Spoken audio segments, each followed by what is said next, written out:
Dapat pwede. Dapat pwede. Programang nagtataas ng kalinangan at kaalaman patungkol sa proseso ng eleksyon at disability inclusion kasama ang Legal Network for Truthful Elections. Dito lang sa FEBC Radyo TV. Walang iwanan. Dapat pwede. Dapat pwede. Magandang araw mga kaagapay, magandang araw mga kalente. Ako pong muli si Antoinette Eduardo at kayo nakikinig sa pangalawang episode ng bagong-bagong programang Dapat Pwede. Dito lamang po sa 702 DZAS FEBC Radio TV. Ito po ang programang inyong aabangan tuwing Sabado ng umaga simula alas 11 hanggang alas 12 ng tanghali. Mainit pa sa sikat ng araw ang ating talakayan at layunin natin na mas pangpalakasin ang kaalaman ng mga persons with disabilities at mabigyan kayo ng napapanahong updates patungkol sa proseso ng eleksyon, issue ng lipunan at mga impormasyon na dapat ninyong malaman para makapagbigay ng inspirasyon. Happy listening sa'yo, sa inyo at sa ating lahat na nakikinig sa radyo, via online streaming ng febc.ph, sa Facebook Live at YouTube channel ng 702 DZAS FEBC Radio TV at sa Facebook Live ng Lente Philippines. Tayo po ay sasamahan sa loob ng isang oras ng ating Lente production team. Nandyan sina Briza, Kevin, Jenica, Jonel at ng DZAS production technicians po na sina Benjo, JV, Brian at Reggie. At nandyan rin ang RTV team na sina Abby, Eileen, Ivan, Wen at Chris. At syempre, sa ating BXE at Bukawi Tech people na laging nakaalalay sa ating broadcast. Para sa mga ngayon pa lang po nakikinig ng ating bagong programa, baka nagtataka po kayo at napapaisip, ano kaya ang rason? Bakit dapat pwede ang title ng radio show natin na ito? Ang title po ng ating radio show ay Dapat Pwede dahil naniniwala tayo na dapat palaging wagas at dalisay. O, di ba? Pwedeng pwede. Sa aspeto ng impormasyon, advokasya, polisiya at batas, dapat walang maiiwan at wala tayong iiwan. Para umpisa na ang talakayan ngayong umaga, makakasama po natin sina Attorney Jennifer Felipe, siya po ang head ng COMELEC on Vulnerable Sectors Office o VSO at kasama rin po natin ngayong umaga si Engineer Emerito Rojas, ang Executive Director ng National Council on Disability Affairs or NCDA.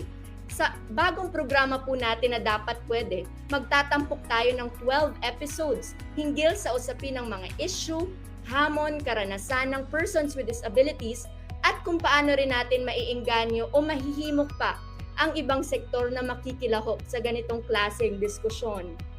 At alam ko, inaabangan nyo na po upang umpisahan ang ating pag-uusap patungkol sa resolusyon ng COMELEC at iba pang batas tungkol sa pangangampanya. Nandito na kasama natin sina Attorney Jen at Engineer Emer.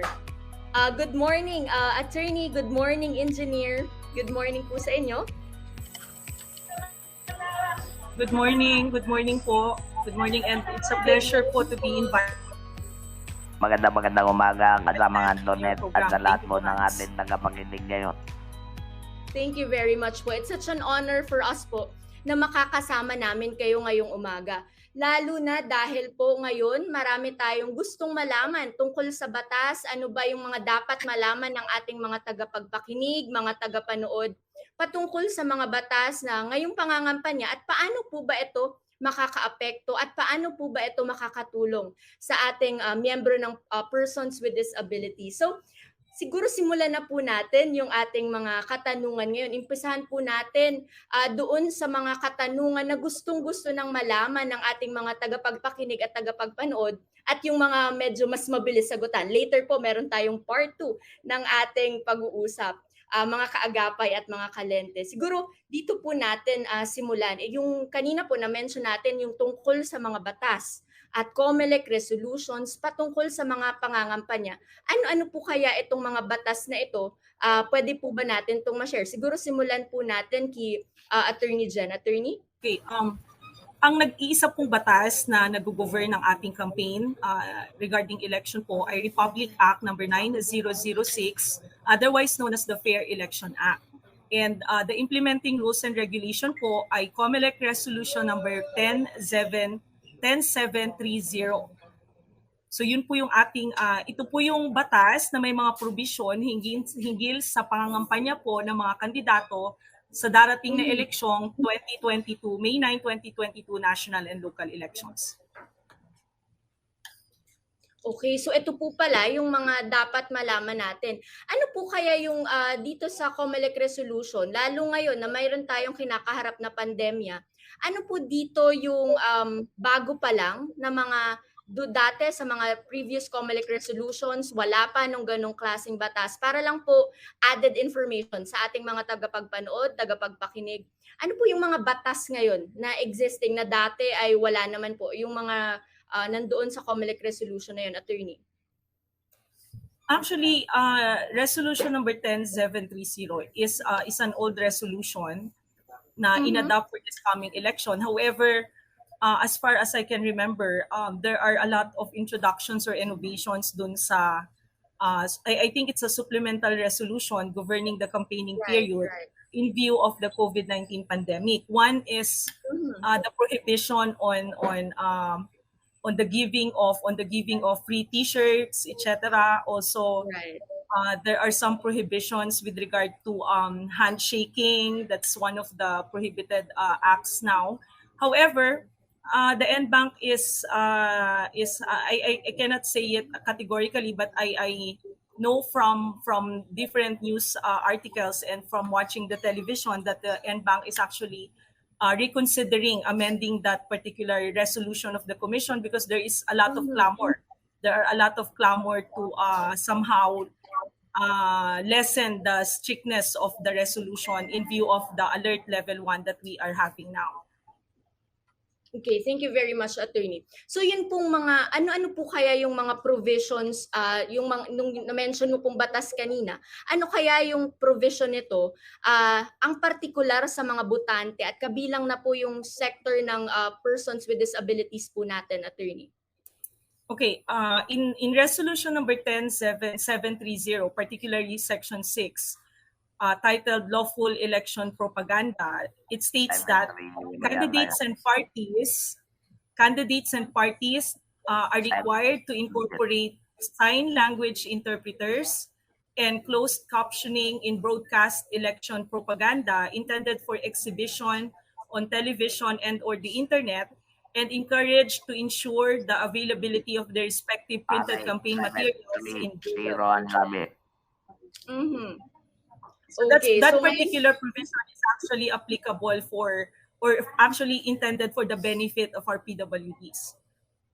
Okay, so it's quite important. Ano po? So for example, attorney, ang isang candidate, nagkaroon siya ng rally, for example, at hindi siya naglagay nito sa kanyang online streaming, ano po yung pwedeng mangyari nito, attorney? I think that's one of the loophole of the vague area or the gray area of the COMELEC resolution, because as far as I know, there's no particular penalty provided in case of the failure of the candidate to provide for SLIs or even the use of Braille in their printed campaign materials. So actually, just to inform everyone, that was an issue raised particularly by Senator Mig Zubiri. He was asking or requesting the COMELEC to reconsider that particular provision to allow him to dispense with the use of SLIs in his election propaganda. First, he stated that there was the hiring or the hiring of the SLIs is costly. That's one. Another one is there is difficulty in finding an SLI that will translate his election campaign into a particular dialect, like in Cebuano and Ilocano, I think, if I'm right. So that's one of the issues specifically pertaining to that particular provision. And the VSO has had actually issued its comment on the matter, and we are recommending to deny the request of Senator Mig Zubiri in view of the advantages that it will have for the PWDs. So that's something to be addressed upon. Ano, do you also agree, Engineer Emir, that this is something na dapat i-address natin? Itong patungkol dito sa ating mga SLIs, Engineer? I'm Yeah. very sorry. Ito po ay napakagandang panukala dahil nagiging inclusive po ang ating eleksyon. Isang bagay po yan na kailangan magawa upang lahat ng mamamayan, including person with disabilities, will be given the same right as on equal basis with others. Yan po ang right to suffrage ng bawat isa. Alam naman po natin na ang ating mga kapansanan na sa tenga o yung mga tinatawag natin deaf ay hirap na makipag-communicate o marinig man lang yung mga sinasabi ng ating mga kandidato at kailangan po malaman din po nila yan para magkaroon po sila ng informed choice o tamang pagpili mo ng kanilang mga iboboto. Okay, thank you very much, Sir Emmer. Ngayon po, dahil napag-usapan na din po natin, nasimulan na natin pong napag-usapan na itong barriers at challenges, ano-ano pa po ba yung iba pang mga hamon na nararanasan o naranasan ng ating mga persons with disability sector sa panahon ng eleksyon? Pwede mo po ba sa amin yung ma-share, Engineer? Opo, it's a perennial problem even not during the election. Ang barrier mo on accessibility of the place, kagaya mo ng mga ginagamit mo na lugar para sa election and even during the registration, kadalasan ay hindi mo ito accessible, lalo na kung ito mo ay ginaganap sa mga eskwelahan na mga pampubliko, usually the place hindi mo talaga masabi natin physically accessible. Minsan lubak-lubak, kulang sa rampa o kaya walang elevator para umakyat mo sa mga other floors. So ngayon po ba, nakikita natin because we are facing a pandemic. So you have mentioned po, Engineer was able to mention yung mga hamon na pinagdadaanan ng ating vulnerable sector, lalong-lalo na yung persons with disability natin. Pero ngayon po bang nagkaroon tayo ng pandemya, mas grumabe yung mga hamon na nararanasan ng ating mga persons with disability, Engineer? Well, on the day-to-day basis ng kanilang pamumuhay, siyempre po, hindi naman po tayo naiba yung mga may kapansanan. Kung ano po yung nararanasan ng mga ordinaryong tao, ay ganun din po ang nararanasan ng mga may kapansanan. Minsan nga, mas grabe ba, lalo na kung nakakulong lang sila sa bahay at hindi mo nabibigyan ng tamang tulong. Ang isang bagay mo, halimbawa, yung access to employment, no? Medyo lisa po ito ng konti sa eleksyon. Pero yun po, kung nagiging challenge mo yan sa mga ano po natin, sa mga ordinaryong mamamayan, how much more sa mga person with disabilities. Kaya ito po pandemya natin, naging napaka-challenging kung ang mga able-bodied person ay nawawalan ng trabaho. Mas lalo ang mga may kapansanan, lalo na yung mga time management yung trabaho. Halimbawa, yung mga blind majors natin, yan po yun, very hardly affected. At siyempre, kung marami mo nawalan ng trabaho sa mga able-bodied, much more na mabigyan ng oportunidad na makapagtrabaho yung mga person with disabilities. Yun po yun. Okay, so ngayon po kasi napag-usapan natin, siguro tanungin ko si Attorney Jen. Kasi ngayon po, Attorney, napag-usapan natin yung mga hamon, mga barriers and challenges. Ngayon po ba, ngayong pumasok ang election 2022, based po ba, may record po ba kayo niyan kung bumaba yung mga nagparehistro na members ng ating persons with disability, Attorney? Meron po ba kayong available na data or kung anong information that we have gathered? Bumaba po ba yung mga nakapagparehistro ngayon na from our persons with disability sector, Attorney? Yeah. I'm sorry, hindi kami nakapag-prepare ng data, but we'll get back to that. I'll give you, after a while, siguro, you can get back to me. Then I'll give you the actual data as compared to the last election. We're just going to pull out. Okay. Dagdagan ako. Okay, attorney. So maganda po kasi yun malaman natin kasi kanina napag-usapan natin yung barriers na mention ni engineer na isa sa mga hamon ay yung pagpunta. In fact, attorney and engineer, para ma-share ko lang po sa inyo, noon pong nakaraan na eleksyon, isa yun sa naging proyekto. Actually, project ng Lente po. We provided transportation sa ating mga vulnerable sectors at kasali po dyan yung ating persons with disability. Nag-transportation para makapunta dahil meron po sa ating mga persons with disability, hindi po sila nakakapagparehistro dahil po mahirap makarating doon sa kanilang COMELEC dahil nga po walang masakyan. So gusto po natin malaman, ano po ba itong pandemic, nakaapekto ba to sa turnout noong mga nagparehistro po during the registration of voters for this elections 2022. So thank you very much po, attorney. Hingi na lang po kami ng data about that, and perhaps sa susunod na mga episode magbibigay tayo ng update sa ating mga tagapagpakinig at tagapanood dito sa ating programa. Ngayon po, punta po tayo doon sa access to information kasi alam po natin na in order to empower the public, they have to be well-informed. Para come elections 2022, well-informed yung ang ating desisyon. Ano po? Pero when it comes po sa access to information, anong-ano po yung mga hamon sa voter education, public education activities, online or offline man po yan, sa panahon ng pangangampanya, lalo na ngayong panahon din ng pandemya? Anyone? Siguro po? Go ahead. Siguro attorney? Go ahead po. Okay. Yung access to information, I guess I would discuss siguro yung or I will mention something about yung sa voter education and other public education activities. Actually, for now, the VSO is conducting a nationwide, in some affected areas lang, voter education. And as we speak now, as we are here now, my sector heads, PWD and SC and IT and PDL, they are actually in Zamboanga City and just finished the voters education ng kanilang mga respective na voters. Okay, I think ang unang, prior to during the pandemic, it's really it's given already na talagang marami tayong naging limitations during the pandemic. Isa na yung movement ng mga tao. But it's good now that we are under alert level 1 and most of the areas na sa buong Pilipinas, I think, ay mababa na yung alert level. So hindi na masyadong naging hadlang yung pag-travel from one area to another.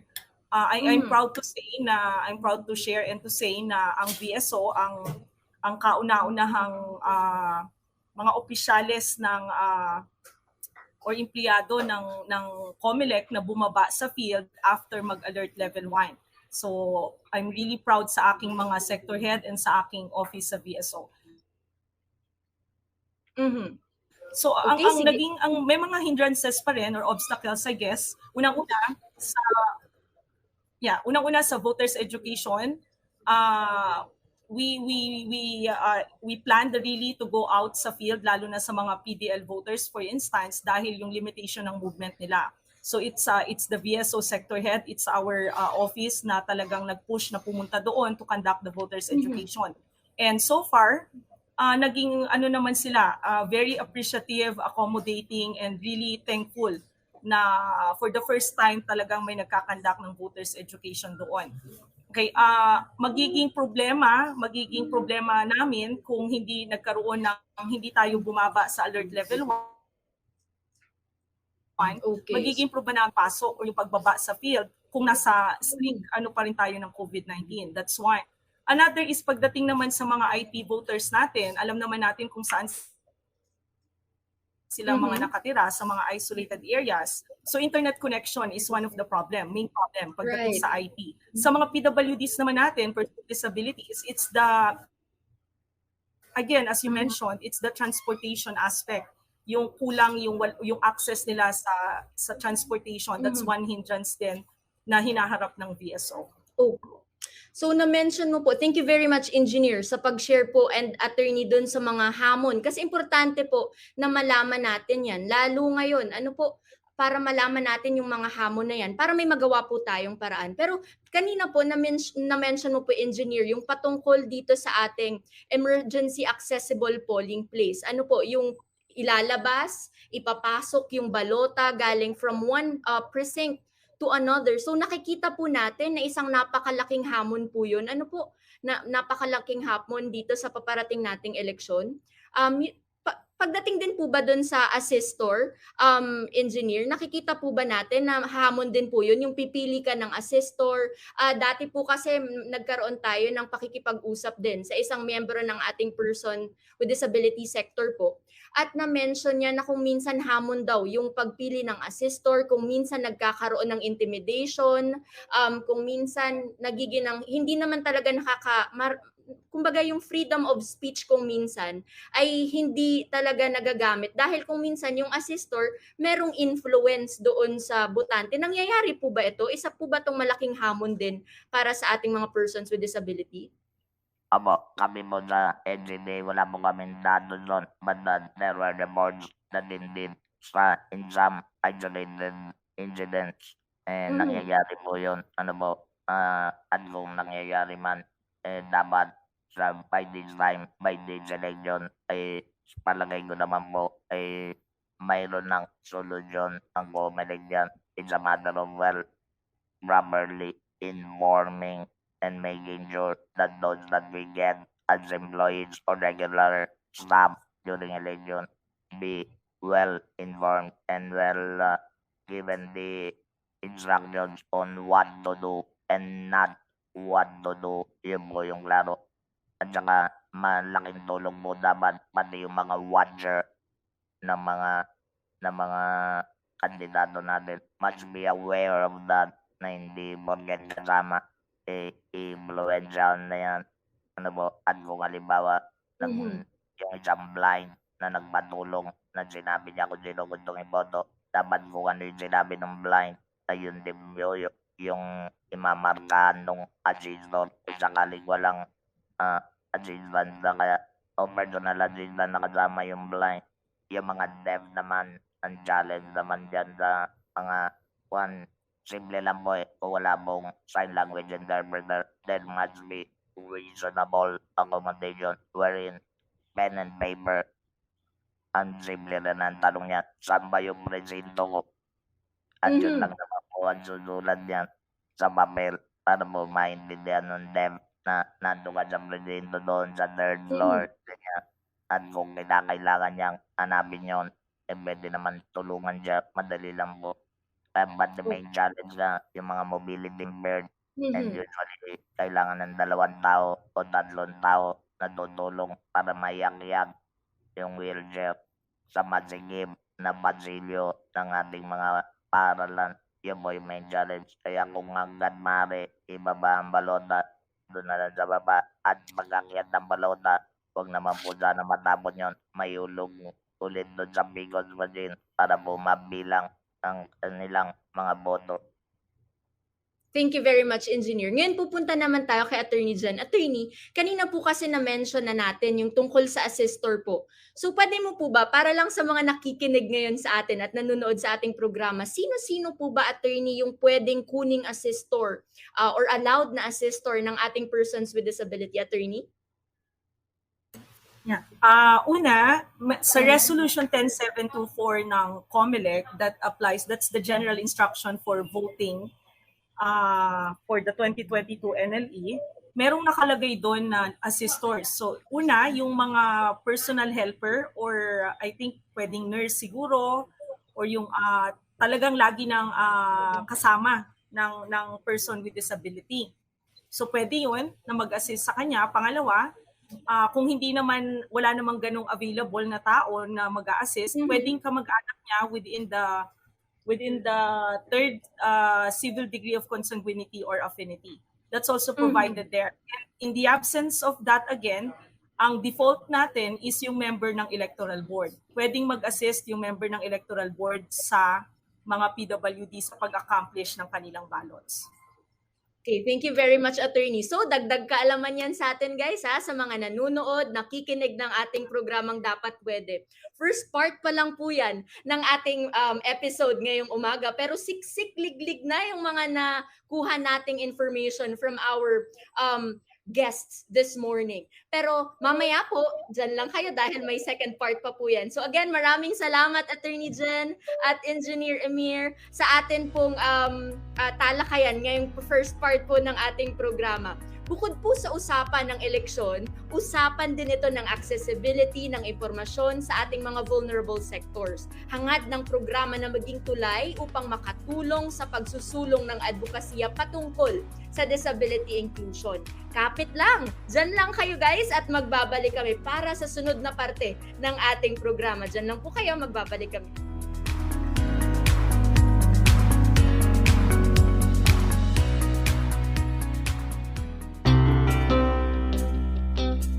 Upang makaiwas sa COVID-19, di na po kailangang lumabas para pumunta sa bangko.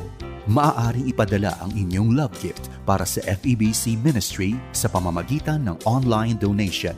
Bisitahin lamang ang FEBC website, donatenow.febc.ph.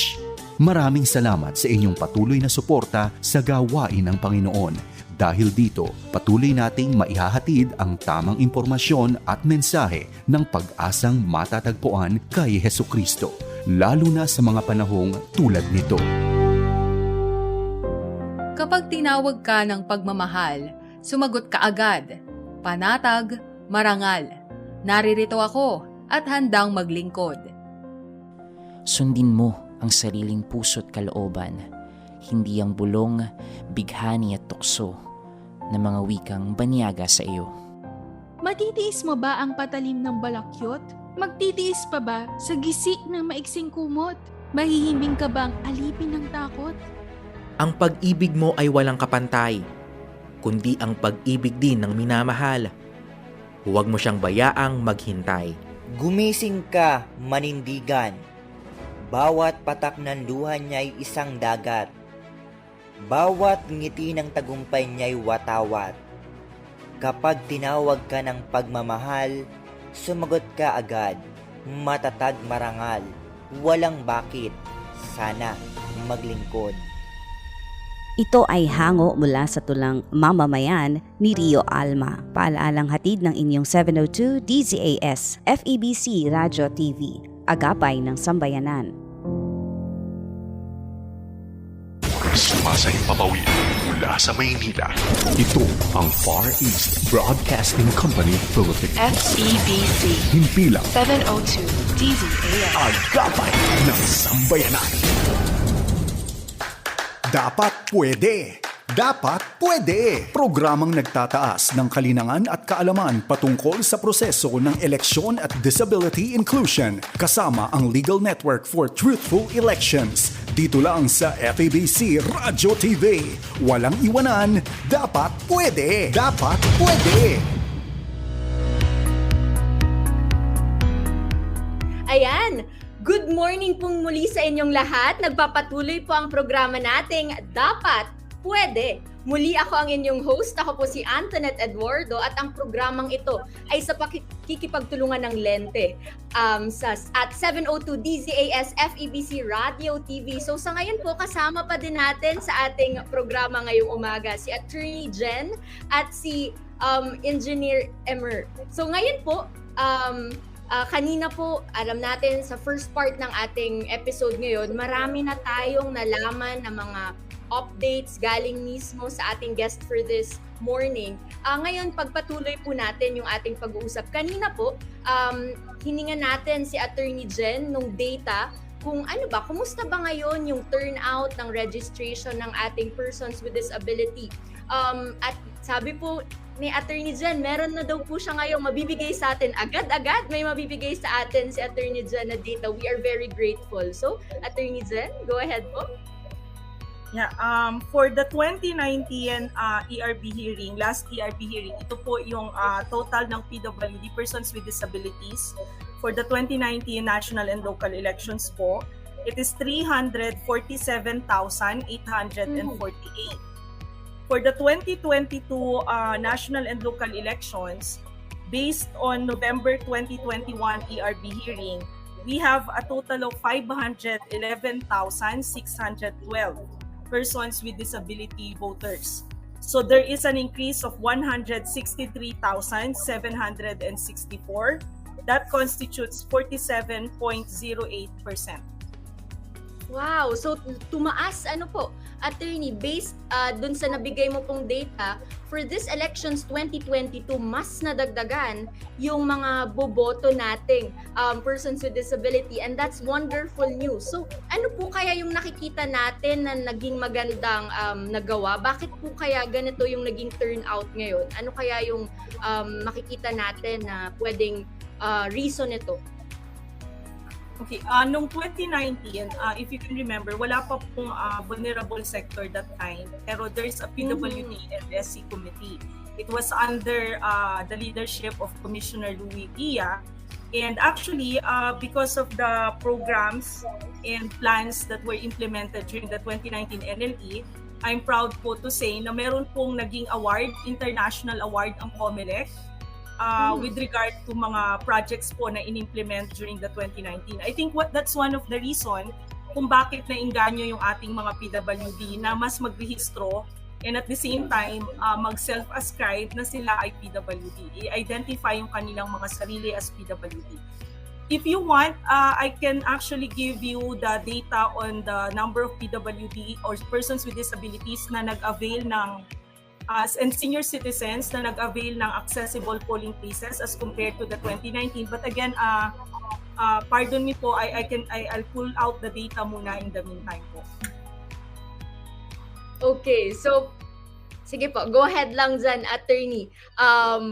Thank you very much po for that data. So napakagandang balita po nun, na tumaas yung number of, mas tumaas ngayon yung mga boboto natin ng mga persons with disability. That's wonderful news. So sa ngayon po, pumunta naman po tayo dito. Siguro tanungin natin si engineer. Sir, ngayon po, ano naman po yung maaaring gawin? Kanina po kasi napag-usapan natin yung mga hamon ng ating persons with disability. So ngayon po dun tayo sa solution part. Ano po kaya yung nakikita natin na pwedeng gawin ng National Council on Disability Affairs upang masolusyonan o maiwasan yung mga na-discuss natin kaninang mga hamon? Engineer?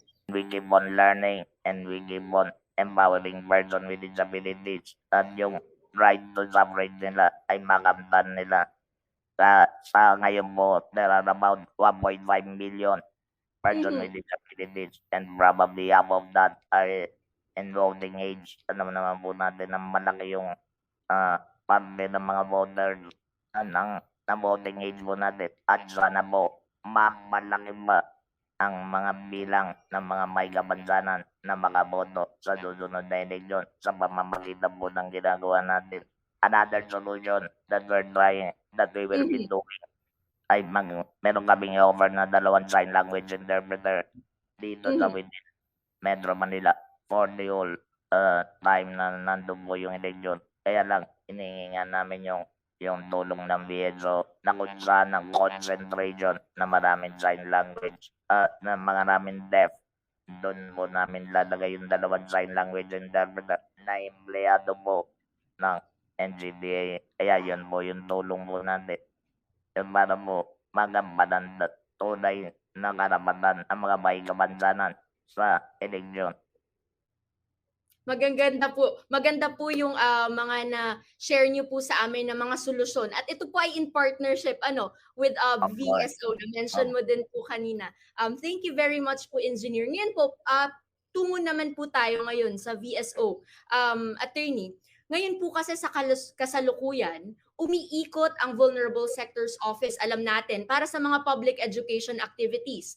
Sa ngayon po, attorney, kumusta naman po ang inyong karanasan tungkol dito? Ano po yung mga naging development o may mga hamon po ba tayong na-experience? At nasaan po ang VSO sa susunod, sa mga susunod na linggo para baka may nakasubaybay for sure may nakasubaybay na baka pumunta sila or abangan nila yan, attorney? Opo, as I've mentioned po earlier, kasalukuyan pong nasa Zamboanga City yung aking mga sector heads. 3 of them, actually yun po yung aking talagang mga sector heads.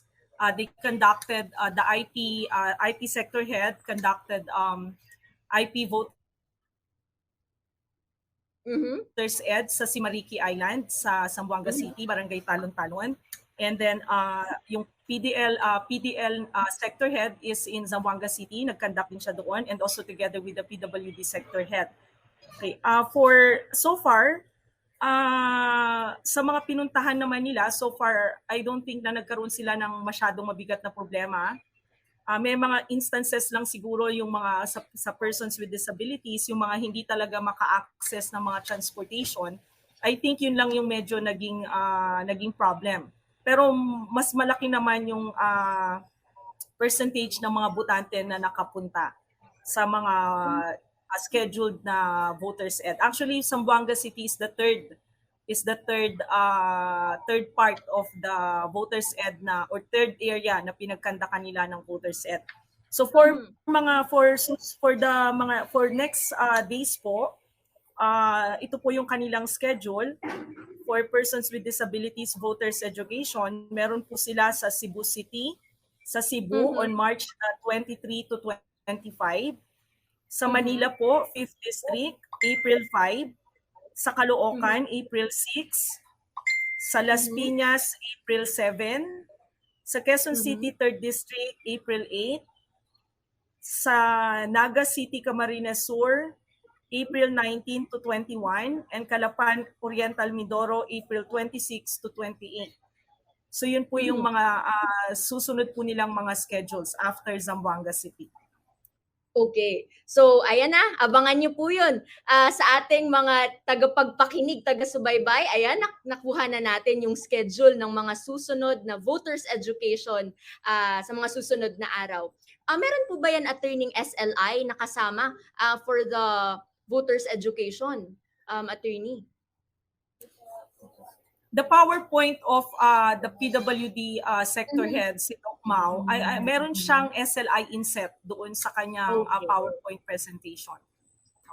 Okay po. So yan, abangan po natin yan sa ating mga taga-subaybay ngayon. So kanina po na-mention natin, napag-usapan natin yung tungkol sa pilot voter registration. Yun pong pilot voter registration, yun po yung naging programa natin kung saan we provided transportation para sa ating mga person with disability. Dahil alam natin, isa yun sa mga struggle. Na-mention din yun kanina, yung pagpunta sa COMELEC office, pagpunta sa voting center para makapagparehistro, para makaboto. So nung voting registration po, yun yung ginawa natin. Nag-provide tayo ng transportation para sa ating mga vulnerable sectors at syempre yung person with disability po. Kapartner po natin doon ang National Council on Disability Affairs. So sa ngayon po, yun ay kumbaga na-solusyon na natin ang isang problema noong panahon ng voter registration. Pero ngayon po, yung tanong natin para kay Attorney Jen sa VSO, Attorney, maaari po kaya itong ipagpatuloy sa araw ng eleksyon, yung ganong klaseng programa? At kung ipagpapatuloy po natin, ano ang nakikitang posibleng programa o problema sa proyekto kung gagawin ito sa araw ng eleksyon, Attorney? Okay. We actually in the process of waiting for the approval of the executive director regarding the proposal of the Lente for the free transport of the persons with disabilities on election day in some or several areas. I forgot the name. They dubbed it a particular name. I forgot it. So I'm sorry. Pero ang ano namin, we actually congratulate Lente for that project during the registration. It was really laudable. And unfortunately, I know even then I wasn't the head of the VSO at the time. It was Ared Balangkit. So but we were actually I know of the project. I was aware of the project then. Unfortunately, hindi siya na-actionan positively ng COMELEC. Okay. But then, despite that, we're very thankful na nag-assist pa rin at nag-push through pa rin yung project ng Lente with other government agencies. Now, for the coming election, Lente is actually proposing for the free transport in pilot areas. And we recommended for the approval of the proposal as well as an authority for the executive director or the Commission and Bank to issue us an authority to partner with Lente and other concerned agencies for the implementation of the project. So yun po yung status noon. We are in fact in favor of the proposal, but now we are waiting for the go signal of the higher house.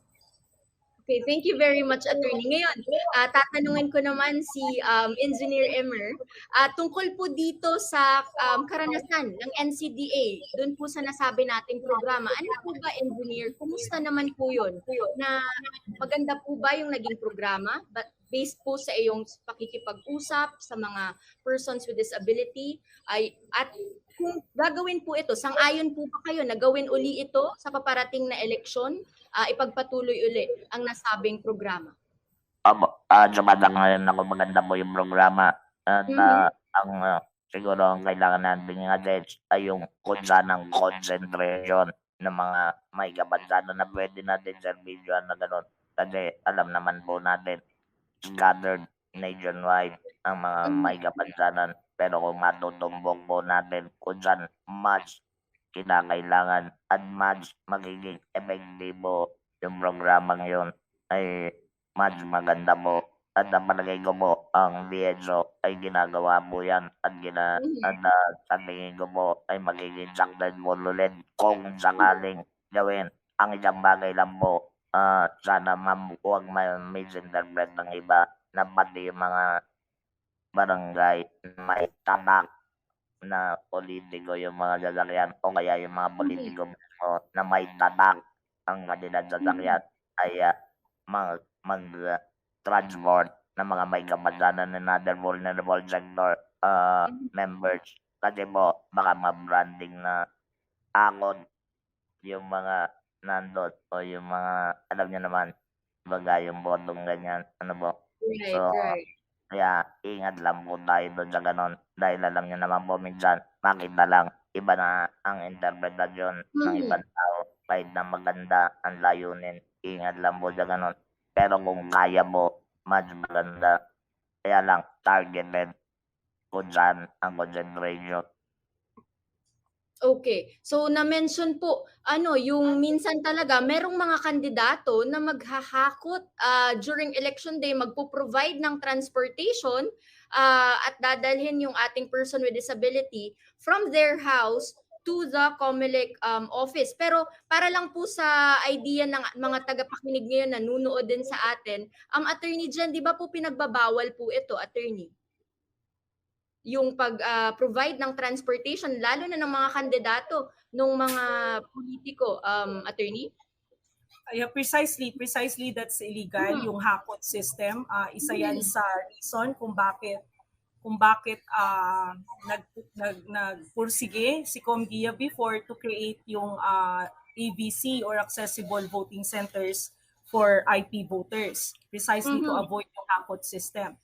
That's also one of the apprehensions actually namin sa side namin sa COMELEC and sa VSO, na magagamit ng mga politiko, lalo na if we are going to partner with the DILG. The DILG definitely will go down sa mga local offices nila, and that's the local offices ng mga mayors or mga local, executives. So sa mga city municipality natin, so yan yung kanilang mga hihingan ng tulong, or alam naman natin ang kultura sa Pilipinas, sila yung may control. As long as it's the local government, may control sila over the properties ng local governments, and they are under the DILG although. So isa yan sa apprehension actually, lalo na kung yung tatakbo na yung incumbent ay tatakbo for re-election. So that's one of the apprehensions. But then again, it was pointed out dun sa Lente na proposal sa kanilang position paper na or a communication with us, na whatever politicization the free transportation may bring, it outweighs actually the benefits of the free transportation for PWD outweigh any politicization of the project. And we should understand and we should push through with the project based on the benefits, not on the downside of it. And I think hindi naman na ganun ka, well, we are actually underestimating din naman yung ating mga voters. Hindi na sila ganun ka-limited yung mindset nila.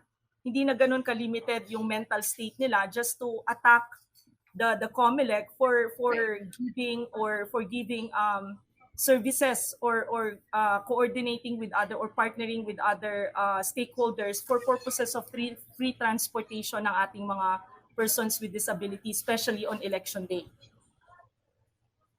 Okay, thank you very much, Attorney. So klaro po yun, dapat ang magpo-provide ng transportation COMELEC, okay? Hindi po yung mga politiko. At nasabi din po yun ni Attorney at ni Engineer din po kanina that this is frowned upon. Even our members ng persons with disability, sila din po talagang may paninindigan na hindi sila agree dito sa gawaing ito. Yung politiko, hakot system. So hindi na po siya ngayon natin dapat gawin. This is, kumbaga ngayong eleksyon, ititigil na. Dapat matigil na yung ganung sistema. Ngayon po, isabi lang din po natin, dun po sa pilot voter registration drive po, kapartner po natin dyan ang NCDA, NCIP, NAPC at ang DILG. Kapartner po natin sila dun sa ginawa nating pilot voter registration. So sa ngayon po, patungo naman po tayo dito sa usapin ito. Ano-ano po kaya ang mga dapat gawin upang mas maging maayos ang legal at policy framework tuwing panahon ng eleksyon? Matugunan ang mga hamon at maitaas ang accessibility sa panahon ng eleksyon. Ano-ano po kaya yung pwede nating gawin patungkol dito? Go ahead po. Siguro unahin natin si Engineer. Ano po kayong nakikita natin na pwedeng mga gawin para mas maayos ang legal at policy framework tuwing panahon ng eleksyon at matugunan ang mga hamon at maitaas ang accessibility sa panahon ng eleksyon? Sa iyo pong pagsusuri, Engineer. I always believe that we have to learn from experience. Kaya mo yung mga nangyayari ngayon, nangyari noong nakaraang eleksyon, ay kailangan may tago natin. Pati mo yung mga datos kung paano mo nila natanggap ito, kung saan may hinabo yung let's say, yung voter registration, maaaring palakasin natin. May datos mo ang lokal kung ilan mo may kapansanan sa bawat cities and municipalities. And then they will be helping on that also. We will be putting up, capacity building videos para po sa iba't ibang pangangailangan na may kapansanan. And let's hope madoble natin ang goal natin. Madoble natin ang bilang ng mga may kapansanan na boboto in the next election. Yun po ay magandang hangarin natin upang yung karapatan ng mga may kapansanan, ang boses ng mga may kapansanan ay tunay nating maihayag dito sa mga darating na election. Maraming salamat po. Thank you very much, Engineer. Yes, po. Attorney, is there anything that you want to add po? Actually, I have outlined a lot of things that we would want to accomplish after the election for purposes of giving more advantages sa ating mga persons with disabilities. So unang-una, I guess, unang-una, to institutionalize muna yung Vulnerable Sectors Office. It's just a creation of the COMELEC for now. So de facto office siya. Wala siyang basis sa law, and the personal complement or the manpower complement is just are all contract of service, under contract of service. So that's one, para magkaroon tayo ng masolidify yung mga projects and programs para sa mga persons with disabilities and other members of the sector. We are really pushing for that, and I hope after the election mangyari yun, matupad siya. Okay, second, yung pagpasa ng mga pending bills with regard to persons with disabilities sa Senate and sa Congress. There's one bill, the early voting bill. I think that's authored by Senator Marcos. So siguro because of constraint of time, hindi na siya naihabol or naipasa. Another one is there's this proposal to amend the provision of 10366 on accessible polling places. Actually, kanina minention, I think minention ni Sir Emer kanina about the emergency accessible polling places. Okay, the emergency accessible polling places po, or AAP, is just a band-aid solution for now. So we are actually looking towards the solidification of the APP, the accessible polling places provided for in Republic Act 10366, rather than to focus on the emergency accessible polling places. So ang aming sanang programa or project after the election is to push through para magkaroon ng sariling VCM and other election materials allocation ang APP exclusively for persons with disabilities and senior citizens, not to merge them with regular voters. Okay, that's one. Another is yun nga, yung kaninang pinag-uusapan natin, yung to provide them free transportation. So there should always be, I think hindi lang siguro, dapat siguro ma-institutionalize na rin siya, hindi lang siya every election because the registration is also an important aspect pagdating sa registration of voters. And when we say election period, it doesn't only cover the election day itself. It covers the registration period until the election day. So yun. So sana ma-institutionalize din yun. Another is yung accessibility issue natin. Again, the accessibility issue is not only should not only concern the COMELEC. Please remember that more than majority of our voting centers are public schools. So yung public schools, wala naman dyang authority or power ang COMELEC to make them accessible, specifically in terms of renovating them, because ang fund na yan ay either nasa DPWH or nasa DepEd. So I hope after the election we can do something about it. It's not only for the accessibility of the voters on election day, but more so during sa mga klase ng ating mga estudyante. Sana maging accessible din siya. Okay? Another is ano pa ba? Yung mga assistors. I think mentions din ni Sir Emer kanina, yung pagdating sa assistor. There is this request coming from one of the person with disability voter na sana yung assistor nila ay payagang bumoto kung nasaan yung person with disability na ina-assist nila. Okay, that's one, I admit it, that's one of the ano ba tawag dito? Parang hindi namin siya nabigyan ng pansin for this, that's one of the oversight ng OBSO ngayon. Hindi namin siya nabigyan ng pansin for now, but there was this proposal that we need to amend or submit a supplemental memorandum to allow certain voters na bumoto rin, at least for now sa AYAP. Sa AYAP, yung mga assistors. Although, kahit na hindi naman, again, hindi ito applicable sa lahat, we are going to identify based on medical terms or definitions ng disabilities kung sino lang yung pwedeng bigyan. Please take note mo that it is less than 2 months before the election and we still have a lot of things to do. Medyo talagang under pressure na kami, constraint of time na. But we are really trying our best to accommodate yung mga request pa na kaya pa namin i-accommodate. Okay po, i-mention ko na lang din siguro. Okay, another one is yung mga SLIs, yung mga sign language interpreters natin. We are in coordination with the DSWD and the NCDA actually. Si Sir Emer nag-provide na sa amin, nag-volunteer na sila ng 2 FSLI. So thank you Sir Emer for that again, for the NCR lang. And we are still trying to coordinate with the DSWD because per our coordination meeting with the persons with the deaf community, with the deaf community, there is a specific fund na ina-allocate sa DSWD specifically for services like this, for provision of SLIs para sa mga deaf voters, and we are trying to top that for the upcoming election.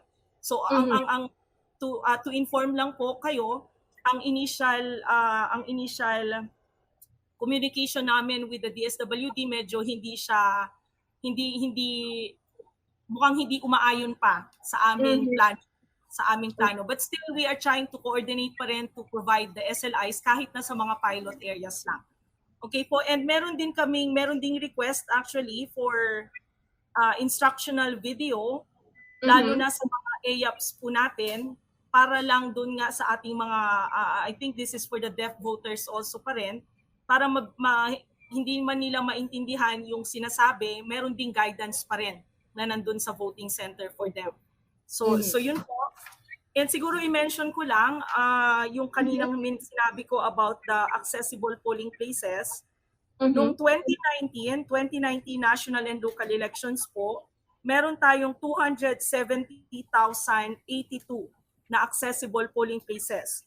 And nagkaroon po tayo ng increase na 24.28%. Ngayon po, it is now 335,656 na. So it's an increase also, so that's good news po, at nararamdaman natin na talagang positive na yung reaction or yung feedback ng ating mga persons with disability voters sa election, sa electoral process. Napakadami natin ngayong good news na nakuha. Ano po? So, ayan, another good news, tumaas yung percentage ng mga accessible polling place sa buong bansa. Nagtumaas ng 24.28%. So, thank you very much, Attorney Jen, for that in-depth update po sa aming lahat. Maraming salamat po.